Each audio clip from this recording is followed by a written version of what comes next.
想像してみてください。あなたが街を歩いていて、すれ違った見知らぬ人がものすごくクールなジャケットを着ていたとしますよね。ええ、よくある状況ですね。以前のあなたならどうしてましたか？頭の中で、カーキ色で、ミリタリー風で、ジッパーが多くて、ブランドは何だろうって必死に言語化してスマホの検索窓に打ち込んでいたはずです。はい。かなり面倒な作業ですよね。思い通りの検索結果が出ないことも多いですし。そうなんですよ。でも今日はあなたはそんなめんどくさいことはしません。ただスマホのカメラをそのジャケットに向けるだけです。そうですね。文字を打つ必要すらありません。次の瞬間にはそのブランド名からあなたのサイズに合う在庫、さらには似たようなデザインの安価な代替品までが画面にずらりと並んでいるんです。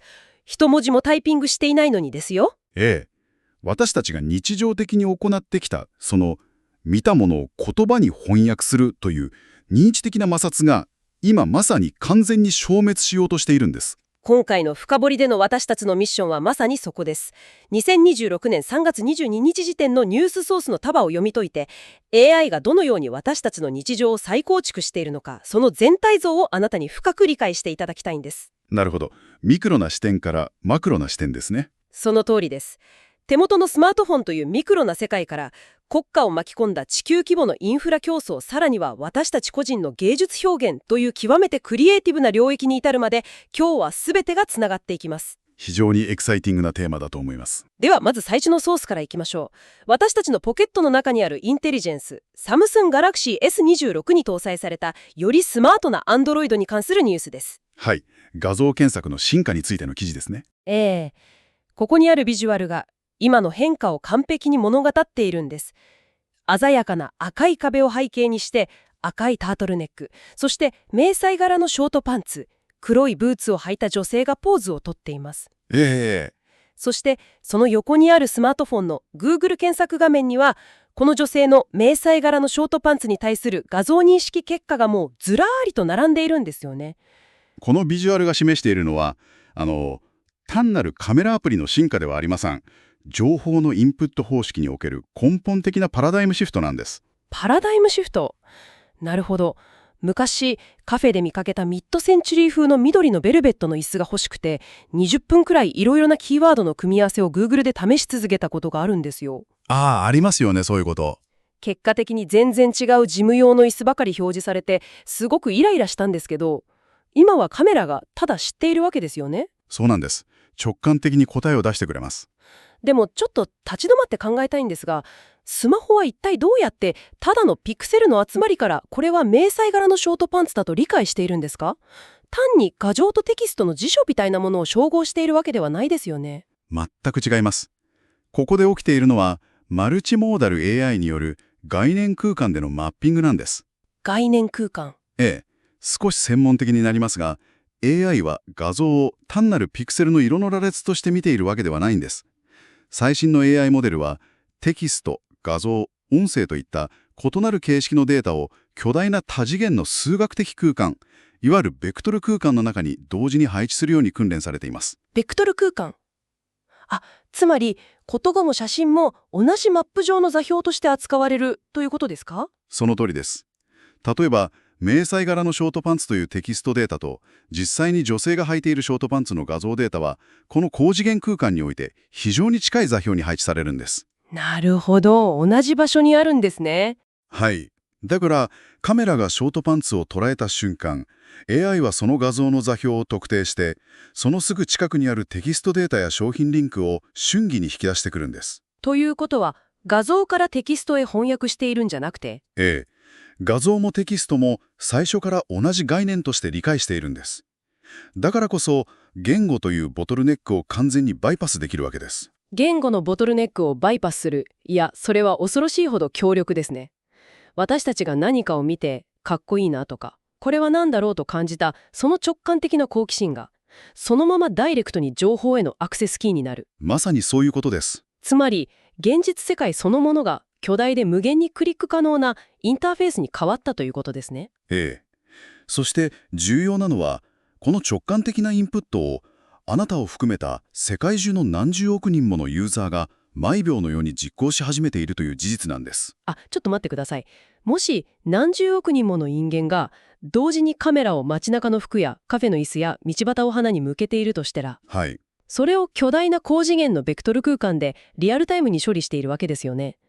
私のポケットの中の Galaxy S26 の小さなプロセッサーが手で、そんな計算ができるわけがありませんよね。おっしゃる通りです。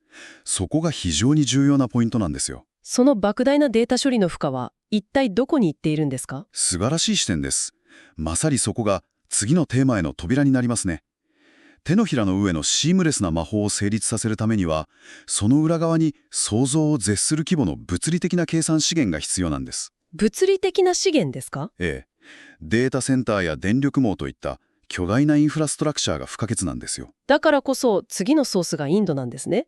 ここにあるビジュアルは非常に象徴的です。インドの国旗にも描かれている24本のスポークを持つ車輪アショーカチャクラがカラフルなネットワークの線で未来的にデザインされています。はい。とても印象的なデザインですよね。そこにはバーラト2026インディアという文字、そして右側には Google のロゴが配置されています。ソースには AI インパクトサミット2026というカンファレンスでの Google のパートナーシップと大規模な投資の発表について書かれています。この1枚の画像は、現在の AI がもはやソフトウェアの枠を超えて、国家の地政学的な戦略の中核になっていることを如実に示しているんです。なるほど。でもここで正直に言ってもいいですか？このソースにあるすべての人に役立つ AI っていうカンファレンスのテーマ、なんかすごく白々しく感じてしまうんですよ。ああ、なるほど。コーポレートスローガンのように聞こえると。そうなんです。ステージ上の立派な椅子に座って対談している4人のエグゼクティブたちの写真を見ると、聞こえのいい言葉を掲げながら、結局は巨大なテック企業が新しい市場のパイを切り分けているだけなんじゃないかって。確かに、そう見えてしまう部分はあるかもしれませんね。なぜ今世界中の企業がこぞってインドに莫大な投資をしてこうしたパートナーシップを結ぼうとしているのか。末端のすべての人のためだとは到底思えないんです。その疑念は極めて真っ当です。企業が事前事業で巨額のインフラ投資を行うことはありませんからね。ですよね。彼らがインドに投資する最大の理由は、学習データのローカルな文脈とデータ主権という現在 AI 業界が直面している最大の壁を乗り越えるためなんです。データ主権ですか？初めて聞く言葉です。はい。先ほどのベクトル空間の話を思い出してください。これまで主流だった AI モデルの多くは、英語圏のインターネット上のデータセットに極端に偏って訓練されてきたんです。アメリカとかイギリスのデータばかりを食べて育ったってことですね。そういうことです。しかし、シリコンバレーのデータだけで学習した AI は、アショカチャクラの24本のスポークが持つ歴史的な重みや、インド国内で話されている何百もの方言、地域特有の小習慣を概念として正確にマッピングできません。なるほど。英語圏のデータ空間には存在しない概念が世界には山ほどあるわけですね。その通りです。そして、インドという国は14億人以上の人口と爆発的に成長するデジタル経済を抱えています。インド政府は、我らの国民のデータは我らの国内にあるインフラで処理し、我らの文化を理解するモデルの構築に使われなければならないという強い姿勢を見せています。それがデータ主権なんですね。自分たちのデータは自分たちで守り活用する。ええ。テック企業がこの巨大市場で AI を機能させる、つまり全ての人に役立つようにするためには、単にソフトウェアを輸出するだけではダメなんです。アプリをダウンロードさせるだけじゃ済まないんですね。はい。実際にインド国内にデータセンターを建てて、地元の大学や企業と協力して独自のローカルデータセットを構築する。物理的な投資が不可欠なんですよ。ということは、ステージ上のパートナーシップは、テック企業が一方的に恩恵を与えているんじゃなくて、相互依存の交渉の場なんですね。まさにその通りです。テック企業にはインドの膨大なデータと市場が必要で、インド側には自国をデジタル植民地にさせないためのローカルな計算資源とインフラが必要であると。正確にその通りです。インフラを握る者が次の時代のプラットフォームのルールを決めます。AI は今や電気や水道、あるいは高速道路網と同じ国家の基盤インフラとして機能し始めているんです。スケールが大きすぎて圧倒されます。あなたのスマホが目の前のショートパンツを瞬時に認識できるのは、地球の裏側でこうした国家レベルの計算資源の確保とデータセンターを稼働させるための電力供給の調整が現在進行形で行われているからなんですよ。スマホのカメラが世界を見るというインプットの魔法は、データ試験をめぐる巨大なインフラというマクロな現実によって支えられているんですね。見事なつながりです。すべてはつながっているんです。では、AI は世界から情報を吸い上げて処理するだけの存在なのでしょうか。いいえ、今日の最後のソースが示しているのは、AI が情報を出力する側、しかも私たち人間の最も内面的な領域である芸術表現にまで入り込んできたという事実です。情報を処理するフェーズから新たな価値を創造するフェーズへの移行ですね。はい。次のニュースは自己表現の新しい方法。ジェミニーが音楽を作成できるようになりましたというものです。大きな話題になったニュースですね。ビジュアルとしてはリリア3というモデルで生成されたサンプルトラックの波形のような画像が提示されています。ここで私はすごく個人的な葛藤を感じるんですよ。葛藤ですか？例えば私がジェミニーに向かって雨の日の夜のドライブに合う少しメランコリックで80年代風の重いシンセベースが効いた曲を作ってとプロンプトを出したとしますよね。はい。かなり具体的な条件ですね。そしてリリア3が私の想像を絶するほど素晴らしい名曲を出力してくれた。でもそれって本当に私自身の自己表現なんでしょうか？創造性の主体はどこにあるのかという現代美術や音楽の根幹を揺るがす問いですね。そうなんです。リリア3はピアノやギターのように練習すれば誰でも使える新しい楽器なんでしょうか？それとも私がざっくりとしたアイディアを投げただけで見事な曲に仕上げてくれる凄腕のゴーストライターなんでしょうか？楽器かゴーストライターか。もし私がギターを誰かに渡したとしても、その人がいきなりジミ・ヘンドリックスになれるわけではありませんよね。でもリリア3なら誰もが一瞬でプロレベルの曲を作れてしまう。ここに私の存在意義はあるんでしょうか？その葛藤を解きほぐすために、リリア3のような生成オーディオアーキテクチャが実際にどうやって音楽を作っているのか、そのメカニズムを見てみましょう。ぜひお願いします。従来のシンセサイザーは人間が鍵盤を押すという物理的なアクションを入力として決められた周波数の音を出力しますよね。はい、どう押せばどの音が出ます。しかしリリア3は事前に録音された音源のループを切り張りしているわけではないんです。サンプリングじゃないんですか？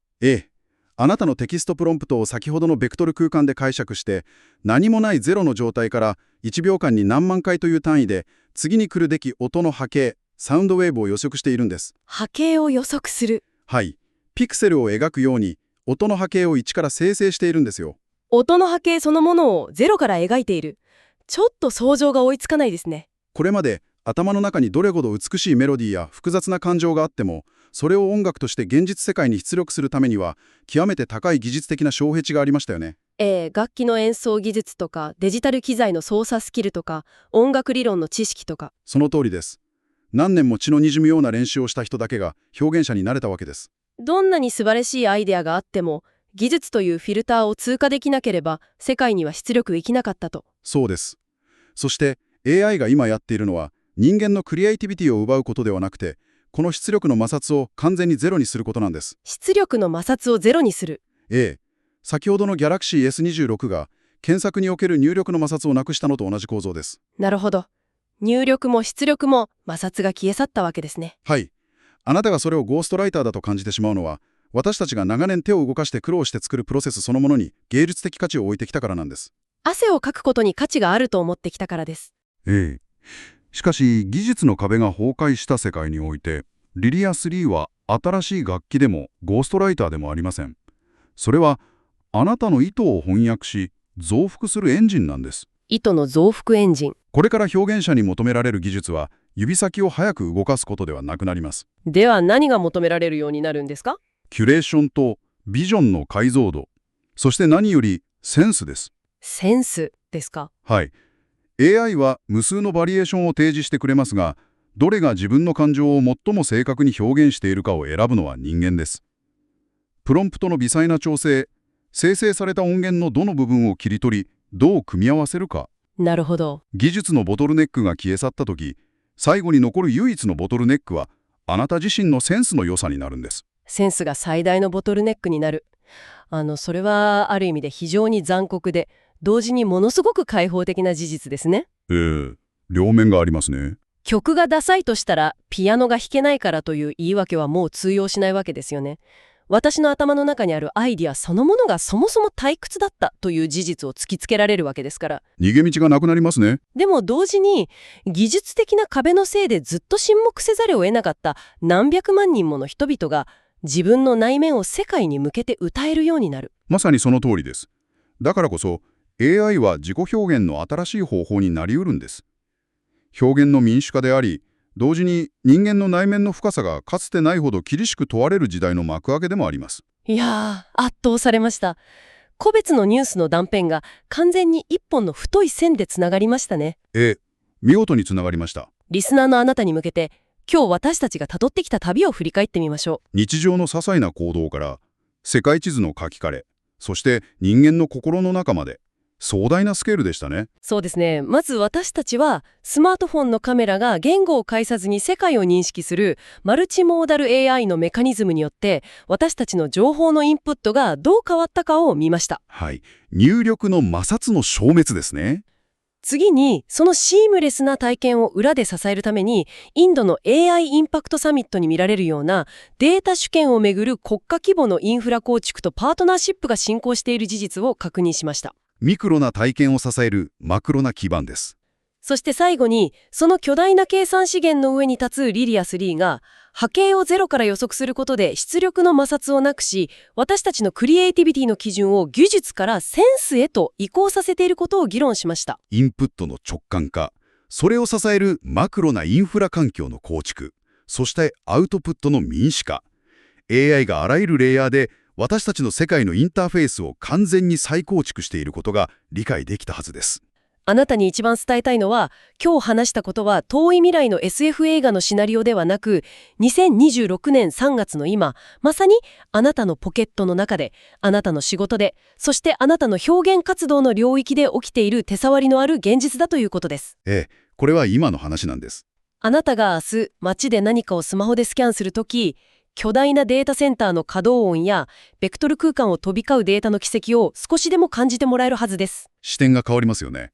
そこで今回の深掘りの最後にあなた自身が日常に戻ってからじっくりと考えるための一つの問いを投げかけてお別れしたいと思います。どんな問いでしょうか。もし AI が現実世界のあらゆる視覚情報を瞬時に理解して処理し地球規模の巨大なインフラを自律的に最適化しさらには私たちの心の中にある複雑な感情すらも美しい音楽の波形として完璧に出力できるようになったとしたら、人間である私たちが果たすべき最も重要な役割とは一体何になるのでしょうか。究極の問いですね。それともどんなに優秀な AI であっても決して思いつくことのない本質的でクレイジーな問いを立てること自体が私たち人間に残された最後のそして最大の存在意義なのでしょうか。ぜひこの思考の種をあなたの中に持ち帰ってこれからの世界をどう生きていくか思いを巡らせてみてください。